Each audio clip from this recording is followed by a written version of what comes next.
नमस्कार दोस्तों, मैं यूट्यूब चैनल ज्ञान अर्जन नोट्स में आप सभी लोगों का स्वागत है। आज हम पढ़ेंगे दक्षिण एवं मध्य भारत की पर्वत श्रेणियों एवं पहाड़ियों के बारे में। इससे पहले हम उत्तर भारत के पर्वतों के बारे में तथा उनके प्रमुख चोटियों के बारे में पढ़ चुके हैं, जिसमें हमने हिमालय पर्वत श्रृंखला के बारे में पढ़ा, उसके विभाजन के बारे में पढ़ा कि उसका क्षैतिज विभाजन और क्षेत्रीय विभाजन के आधार पर उसे कितने भागों में बांटा गया है। आज जब हम देखते हैं हिमालय का जब क्षेत्रीय विभाजन हुआ था तो 4 भागों में उसे बांटा गया था: नेपाल हिमालय, पंजाब हिमालय, कुमायूं हिमालय, असम हिमालय।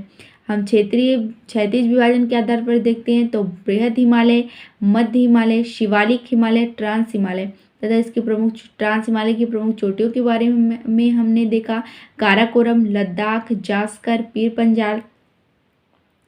आज हम देखेंगे भारत के प्रायद्वीपीय पर्वत के बारे में। इसमें अरावली, सतपुड़ा, विंध्याचल पर्वत श्रृंखला, पश्चिमी घाट तथा पूर्वी घाट आते हैं। सबसे पहले हम अरावली का अध्ययन करेंगे। अरावली पर्वत जो है वो नवीन वलित पर्वत के नाम से जाना जाता था, फोल्डिंग माउंटेन के नाम से। अरावली जो पर्वत है वो 570 मिलियन वर्ष पुराना है। इसका निर्माण इंडियन प्लेट तथा अफ्रीकन प्लेट के टकराने से हुआ था। वर्तमान में अगर हम देखें तो अरावली जो पर्वत है ये राजस्थान में स्थित है। अरावली पर्वत श्रृंखला मुख्य रूप से इसका वर्तमान में अगर हम इसका विस्तार देखें, वर्तमान में यह अवशिष्ट पर्वत के नाम से जाना जाता है, रेजिडियल माउंटेन के नाम से जाना जाता है। सिंपल भाषा में अगर हम इसकी परिभाषा दें तो घिसे पिटे पर्वतों को अवशिष्ट पर्वत कहते हैं। घिसे पिटे पर्वत यानी कि जिन पर्वत का मौसमों द्वारा क्षरण किया गया हो, जलवायु परिवर्तन के कारण क्षरण किया हो गया हो, इन पर्वतों को हम पवनों द्वारा इसका क्षरण किया गया हो, ऐसे पर्वत को हम अवशिष्ट पर्वत की श्रेणी में रखते हैं। अरावली पर्वत का जो विस्तार अगर हम देखते हैं तो गुजरात, राजस्थान, हरियाणा तथा दिल्ली के कुछ भाग पर इसका विस्तार है। जो दिल्ली में रायसेना की पहाड़ियाँ जिस पर राष्ट्रपति भवन का निर्माण हुआ है वो अरावली पर्वत का ही विस्तार है। अरावली पर्वत की अगर हम सबसे ऊंची चोटी देखें तो माउंट आबू पर स्थित गुरु शिखर है। गुरु शिखर की जो है वो 1722 मीटर ऊंचा है, इसकी लंबाई है। जेम्स टोड ने इसे संतों का टीला कहा। यह मुख्य रूप से जैन संतों के लिए प्रसिद्ध है, जैन धर्म के लिए। इसमें राजस्थान में कापर, सिल्वर, जिंक, जिप्सन और माइका जैसी खनिज चट्टानें पाई जाते हैं। दिल्ली में यह रायसेना की पहाड़ियों के नाम से जाना जाता है, जिस पर राष्ट्रपति भवन स्थित है। अब हम आगे बढ़ते हैं और विंध्याचल पर्वत श्रृंखला के बारे में अध्ययन करेंगे। विंध्याचल पर्वत जो है वो भ्रंशोत पर्वत है। यह एक ब्लैक माउंटेन के नाम से इसे जाना जाता है। इसका विस्तार गुजरात, मध्य प्रदेश, उत्तर प्रदेश, झारखंड तथा बिहार के कुछ क्षेत्रों में हुआ है। इस मध्य प्रदेश में इसे हम कैमूर पहाड़ियों के नाम से जानते हैं। यह जो कैमूर पहाड़ियाँ ये सोन नदी और यमुना नदी को यानी कि यह जल विभाजन का कार्य करती हैं। और झारखंड में हम इसे पारसनाथ की पहाड़ियों के नाम से जानते हैं। बिहार में सासाराम की पहाड़ियों के नाम से जानते हैं। अब हम देखेंगे सतपुड़ा पर्वत श्रृंखलाओं के बारे में। तो यहाँ पर हमने लिख दिया है, लेकिन अगला अलग से देखते हैं। अब हम देखेंगे सतपुड़ा पर्वत श्रृंखला के बारे में। सतपुड़ा पर्वत जो है ये 3 भागों में बटा हुआ है। इसे हम ब्लैक माउंटेन के नाम से जानते हैं, यानी कि भ्रंशोत पर्वत के नाम से जाना जाता है। सतपुड़ा जो पर्वत श्रृंखला ये जल विभाजन का कार्य करती है, यानी कि इसके उत्तर में नर्मदा नदी और दक्षिण में ताप्ती नदी बहती है। इसके पश्चिमी भाग को हम राजपीपला की पहाड़ियों के नाम से जानते हैं, जो कि गुजरात में स्थित है। और इसके पूर्वी भाग में यानी कि देखें तो महादेव की पहाड़ियाँ मध्य प्रदेश में स्थित है। इसमें पंचमुड़ी पहाड़ियाँ हैं, इस पर स्थित है। और महादेव पर्वत की जो सबसे ऊंची जो इसकी पहाड़ियाँ हैं, धूमगढ़, यह महादेव पर्वत पर स्थित है, पहाड़ियों पर स्थित है। इसमें ग्रेनाइट और बेसाल्ट जैसी चट्टानें पाई जाती हैं। धूमगढ़ पर्वत की चोटियों की बात करें या यह सतपुड़ा पर्वत की सबसे ऊंची चोटी है। धूमगढ़ की पहाड़ियाँ, इसकी जो लंबाई है वो 1350 मीटर है। इसमें ग्रेनाइट और बेसाल्ट जैसी चट्टानें पाई जाती हैं। यह सतपुड़ा पहाड़ियों का हिस्सा है। अगर हम पंचमुड़ी पहाड़ियों की देखें तो ये पंचमुड़ी पहाड़ियाँ जो हैं वो ऐतिहासिक रूप से अपने आप में जो है वो एक प्रकार से इतिहास को समेटे हुए है। अगर हम इसे ऐतिहासिक रूप में देखते हैं तो यहाँ पर प्राचीन काल में क्या हुआ था कि जब महाभारत काल में जब हम पांडवों को देखते हैं, जब उन्हें अज्ञातवास हुआ था, अज्ञातवास जब उन्हें मिला था तो फिर कहा जाता है कि पांचों पांडवों ने अपना सबसे ज़्यादा जो समय बिताया था अज्ञातवास के समय, वो पंचमुड़ी पहाड़ियों में ही बिताया था। इसलिए यह ऐतिहासिक रूप से महत्वपूर्ण हो जाती हैं। अब हम देखेंगे पश्चिमी घाट।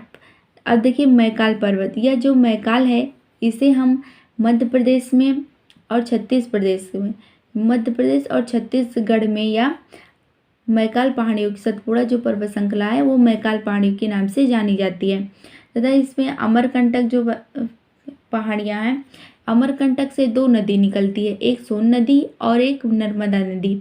और सोन नदी गंगा में मिल जाती है और नर्मदा नदी क्या होता है, विंध्याचल और सतपुड़ा के बीच से यह खंभात की खाड़ी में आकर अरब सागर में गिर जाती है। तो इस प्रकार से अब हमने सतपुड़ा पर्वत श्रृंखला के बारे में पढ़ लिया। अब हम आगे पढ़ेंगे पश्चिमी घाट पर्वत के बारे में। पश्चिमी घाट इसे भी हम ब्लैक माउंटेन के नाम से जानते हैं। यह भी एक भ्रंशोत्त पर्वत है। पश्चिमी घाट को हम सह्याद्री के नाम से जानते हैं। इसकी सबसे ऊंची जो चोटी है वो अन्नाई मुडी है, जो 2695 मीटर के एरिया में फैली हुई है। इसे हम यह अन्नाई मुडी जो है वो केरल में स्थित है। यह अन्नामलाई पहाड़ी की सबसे ऊंची जो चोटी है वो अन्नाई मुडी है, जो कि पश्चिमी घाट की सबसे ऊंची चोटी है। यह 16 डिग्री उत्तरी अक्षांश पर स्थित है। 16 डिग्री उत्तरी अक्षांश जो अगर हम देखें तो यह गोवा से गुजरता है और यह सह्याद्री को दो भागों में बांटता है, उत्तरी सह्याद्री और दक्षिणी सह्याद्री। अगर हम देखते हैं पश्चिमी घाट से अगर हम दक्षिण से उत्तर की ओर जाते हैं, बढ़ते हैं, तो इसकी जो लंबाई होती है वो घट जाती है। अब आइए इसकी प्रमुख चोटियों को देखते हैं। कर्नाटक में इसे कुद्रेमुख, ब्रह्मगिरी, कालसुबाई के नाम से जानते हैं। महाराष्ट्र में इसे महाबलेश्वर के नाम से जाना जाता है। ये दक्षिणी सह्याद्री के प्रमुख पर्वत शिखर थे, कुद्रेमुख, ब्रह्मगिरी और कालसुबाई, जो कि कर्नाटक में स्थित है। अब हम आगे देखेंगे कुछ अन्य पर्वतों के बारे में, पहाड़ियों के बारे में। अन्नामलाई पर्वत जो है वो केरल में स्थित है। इसकी सबसे ऊंची चोटी जो है वो अन्नाईमुडी है। कार्डेमम पहाड़ियाँ जो हैं ये इलायची के लिए प्रसिद्ध है। इसका कुछ भाग केरल तथा कुछ भाग तमिलनाडु में स्थित है। नागरचल पहाड़ियाँ तमिलनाडु में स्थित हैं। बालाघाट पर्वत जो महाराष्ट्र और कर्नाटक के बॉर्डर पर स्थित है। यह बालाघाट पर्वत जल विभाजन का कार्य करता है। यह गोदावरी नदी और भीमा नदी के जल विभाजन का कार्य करता है। अजंता पहाड़ियाँ जो है महाराष्ट्र में स्थित है। हरिश्चंद्र पहाड़ियाँ भी महाराष्ट्र में स्थित है। मांडो जो पहाड़ियाँ ये गुजरात में स्थित हैं और गिरी पहाड़ियाँ भी गुजरात में स्थित हैं। रासचलम पहाड़ियाँ जो हैं वो आंध्र प्रदेश में स्थित हैं। अब आइए देखते हैं नीलगिरी पहाड़ियाँ। नीलगिरी पहाड़ियाँ जहाँ पर पश्चिमी घाट और पूर्वी घाट मिल जाते हैं उसे हम नीलगिरी पहाड़ियों के नाम से जानते हैं। नीलगिरी पहाड़ियाँ, इसका नाम पड़ने के पीछे एक बहुत बड़ा उद्देश्य छुपा है, क्योंकि यहाँ पर नील कुरंजी नामक फूल पाया जाता है, जिसके जो नीला होता है, जिसके कारण ये पर्वत जो है वो नीले रंग का दिखाई देता है। नीलगिरी पर्वत की जो सबसे ऊंची चोटी है वो डोडो बेटा है। यह पश्चिमी घाट की दूसरी सबसे ऊंची चोटी है, जो कि 2637 किलोमीटर में फैली हुई है। इससे यहाँ पर टोडा जनजातियाँ निवास करती है नीलगिरी पर्वत पर, डोडो बेटा पर। अब आगे हम पढ़ते हैं पूर्वी घाट पर्वत। यह भी एक भ्रंशोत्त पर्वत है। इसका जो विस्तार है वो 1200 किलोमीटर से लेकर 1400 किलोमीटर है और पश्चिमी घाट का जो विस्तार था वो 1400 किलोमीटर से लेकर 1600 किलोमीटर था।